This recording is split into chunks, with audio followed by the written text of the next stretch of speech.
Yo, what's up guys? Welcome to today's video. So as you could tell from the title of the video, I'm making the next step in helping me get a job in Japan. I've started a TEFL course. What's a TEFL course? TEFL stands for Teaching English as a Foreign Language.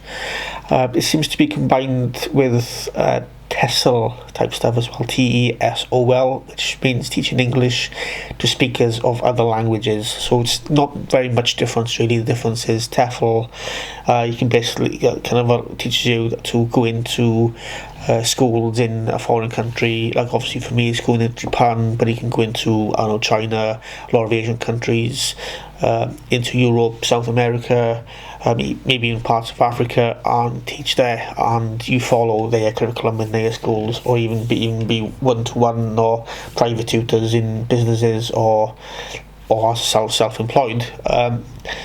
Where TESOL, teaching English to speakers of other languages, it's more in line with people moving from their own country, like Japan for example, to say the UK or Australia or the US, from their own country that's not English native, it's to a country that is native, and helping them learn English for their specific reason why they move to let's say the UK where I am. If they go into university, it's teaching them English relevant for studying in the UK, relevant language, relevant things, report writing, essay writing, understanding lectures, all that type of stuff. Or if you're going into work in the UK for example, it's learning business English and going down that route. Or even if you're a refugee that's come from maybe a war-torn or famine country or whatever, and you can move into to England, and helping you with the basics of living and surviving in the UK, learning the basics to get around, going to the shops, dealing with your landlord and all that kind of stuff, filling in forms, all that type of stuff, whatever's specific to these different things. So the course I'm doing, it's kind of mixed between the two, which is great. So gives me loads of different options. It's by a company I hadn't really heard of before. I quickly googled where to go, because the most recognisable country is called TEFL.org. They kind of know they're the most recognised company for TEFL qualifications, but it comes at an additional price, and you are paying a little bit more for that recognition. And with my situation where it is at the moment, where I'm not yet started in a new job, I'm doing it for the next few months until I'm in Japan. I didn't want to spend too much, so I ended up getting this course, which I'll show you in a sec. I'll do some video screenshots and I'll kind of show you through the course and show you what it teaches. But yeah, it was a lot cheaper. It's an 120-hour course, which you kind of need to teach English properly, to get visas and stuff. And it was only £39 for a lifetime membership. There was another membership that was £10 cheaper, but it was only for like a 4-month time frame. I didn't want it for 4 months. I wanted to be able to, let's say in 6 months or a year's time, when I'm in Japan or wherever teaching English, I wanted to refer back to lessons when I wanted to. So if I was struggling, let's say, to teach grammar or teach vocabulary or control a big class, I can go back into these lessons and get a refresher on the tips they give on how to do what I'm trying to do and improve on that, and still have access to a tutor there to give me a few extra tips, a bit extra advice, or even take on extra courses if I want to. So let's jump over to the website then, so I can show you exactly what is in the course, and we can go from there then, guys. So let's have a look.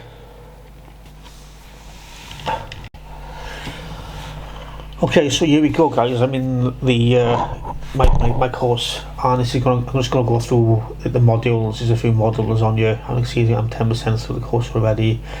There's the URL up at the top there, World TESOL Academy.com/course stuff. Obviously I'm in my courses, But if you just go to that website at the top there, I'll put a link to it in the description as well.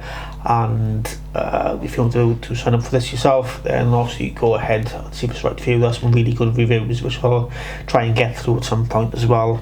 I looked on Trustpilot and they had like a 4.8 out of 5. I know like nearly 300 reviews on there, so that's a big part of why I went for the course. In addition to the price being quite reasonable at just £39.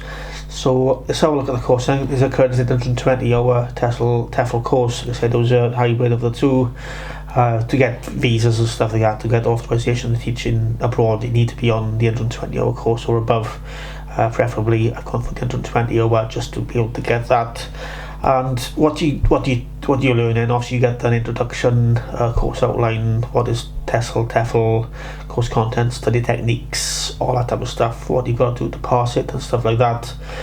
And then you get into the nitty-gritty from module 2, where here you'll learn about words and punctuation. So as you can see, I've started that a little bit. So words, I mean, you talk about learning things like nouns, verbs, adjectives, pronouns, adverbs, propositions, conjunctions, interjections, and determiners there. Grouping with different word classes, I'll recap, and there's quizzes every so often as well, so you can test your knowledge. You gotta get 80% in quizzes to be able to kind of move on a little bit. So you have, I think for the quizzes you have as many goes as you need to, but when you get to the final assessment right at the end, you only have 4 goes to be able to pass. So making sure you are making notes, going through these thoroughly, going back over them at the end, doing the recaps and taking everything in as best you can ready for further down. Obviously in this second module it goes into obviously then verbs and affixes, punctuation there as well, so there's a lot of grammar, a lot of different word groups and so on there as well. Then you go on to sentences and tenses there as well, present tense, past tense, future tense, a summary and a quiz, sentence structure, simple and compound complex and compound complex and such like. I'm going to learn a lot about this stuff myself, even though I'm a native speaker. I don't remember learning any of this in school, so this is all quite new to me, stuff I'm going to learn. So it's seems like a good course so far. This is only module 3, I'm learning a lot here. And then module 4, language skills. So this is more teaching stuff, and I guess it's teaching vocabulary, meaning, form and pronunciation, tips around there, collocation, types of collocations, teaching collocations, word roots there as well, and summary and quiz. This is, I guess, more the teaching aspect of it. It's not just what is a noun or what is a verb, what is an adjective and so on. It is now how to teach vocabulary. And then as you can see, the next part then is reading, teaching reading, practicing reading and so on and so forth. And then with writing, same thing, teaching people how to write. And obviously then the most important part, another important part is for me speaking. For me personally, I think the speaking and listening are the 2 most important parts of learning a language for me.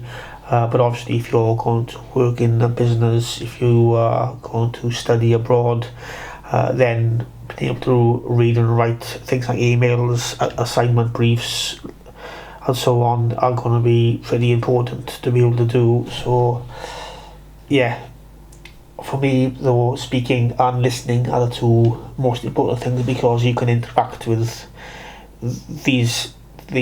you can interact with people. And so like me, I'm learning Japanese. I'm thinking speaking and listening are the more important parts of me learning Japanese. So learning the vocabulary, sentence structure and pronunciation are the most part, and building confidence speaking to somebody else. So yeah, but that's obviously other people have different views on that. Obviously with the writing, there's so many translators that are getting better, like Google Translate and DeepL and loads of other ones that are getting better and better every day. And you got things like AI, like ChatGPT and stuff that can help with that type of stuff as well. So speaking, how to teach the four main parts of things, and there's the listening part then as well, teaching listening, and so on. And then into module 5, writing lesson plans, example, introduction, example plans, PPP, TTT, TPL, all this stuff I'm going to warm up, I'm going to learn as I go along. Obviously, it's what I'm taking the course, in warmers, fillers and coolers, whatever they are, and then obviously the quiz at the end. And then class context, obviously teaching different age ranges, cultural differences, the purpose of the learning styles, and so on. I'll probably enjoy that one the most, I think, especially the cultural differences. Hopefully I'll learn a bit about what it's like to learn in Japan there, but obviously if it gives examples for Asia over there, then I'll probably enjoy that the most. And then adding fun, which is really actually important, especially for younger students, making sure they enjoy and are engaged with what they're learning is pretty important. So playing games, maybe watching films and TV shows, cartoons and so on, reading comics, reading books and all that type of stuff. It's pretty important. Flashcards as well, that are kind of a fun one. And managing your class, so obviously seating plans, are people messing about too much, what are the decorations, is it a fun relaxed place for people to learn and be, is it not too overstimulating or too understimulating, I guess. And obviously rules of different ages as well. Obviously you're going to treat someone who's 5 years old different to someone who's 55 years old, and obviously have different reasons for learning, and obviously dealing with the problem students and that type of stuff.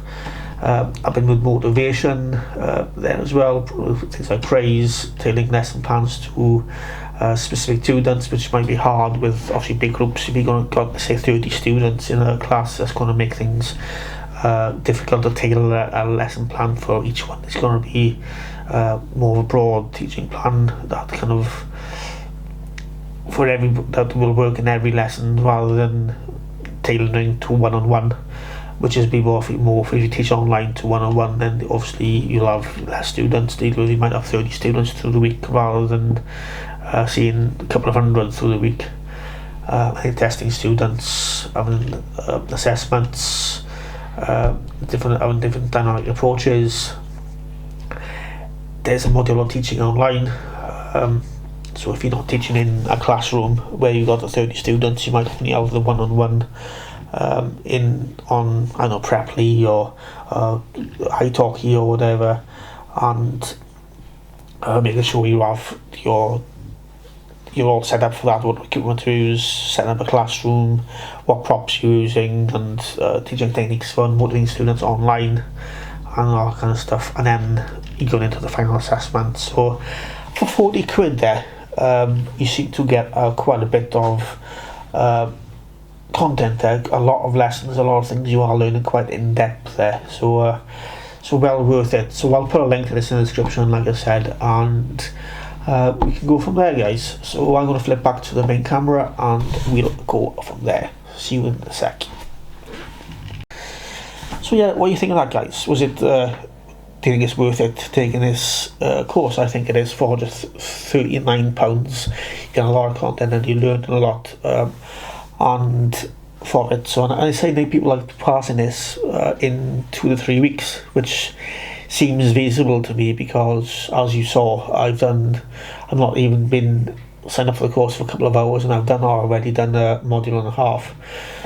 So if I can come and do that every day, do a module every day, and there's 7, 8 of them, 8 modules. Well, you could, doing that in 8 days might seem a little bit of a push, so maybe 2 to 3 weeks might be give yourself a couple of days off from studying and revising and stuff in between before you take the assessment and so on, might be a good idea. So yeah, 2 to 3 weeks does definitely seem like something that's definitely doable with this.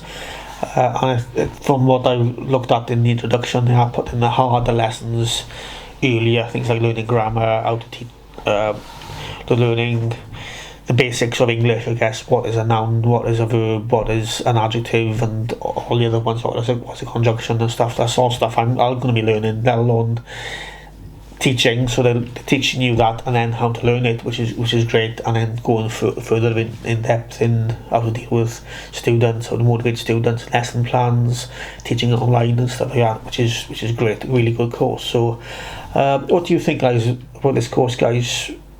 Would you take it? What do you think? I mean, like I said, the reviews were really good. 4.8 out of 5 stars on Trustpilot, and we're like nearly 300, like 280 odd reviews on this World TESOL Academy. So they seem like a really good company to take to learn a TEFL course with. So yeah, there we go, guys. So what do you think? Let me know in the comments what you think of this course, and have you done a TEFL course before? What do you think of your course? Did someone better? Do you think yours was better? How was it better? Obviously, I've only given you a quick overview of what's in the modules. I haven't gone in depth with anything, but what I've learned so far is cool. I mean, obviously, the stuff I've done with is the quite basic stuff so far. What is a noun? It's obviously a name for something. Or what is a verb? It's the action or state of a subject. What is an object? What is an adjective? It's a description of a noun. Things like that. So yeah, and going into the stuff I'm going to be learning, like what's a conjunction? I don't have a freaking clue. I don't have a clue what a conjunction is, and all the rest of the stuff that's in this second module, and maybe in the third as well. It's stuff I'm going to be learning myself, which is good, which is stuff I need to learn to be able to do lesson plans and teach English, is learn English myself. So great, get in the comments, guys, let me know what you think. I'm just chatting crap now, and I will need to end this. This has gone on long enough. We ended up nearly 20 minutes now. So thanks for watching. Obviously, like the video if you haven't already. Hit the subscribe button if you haven't subscribed already, and thanks to the 48 that have stuck around and subscribing to this video already. And I'll see you on the next one. Cheers. Thanks for watching.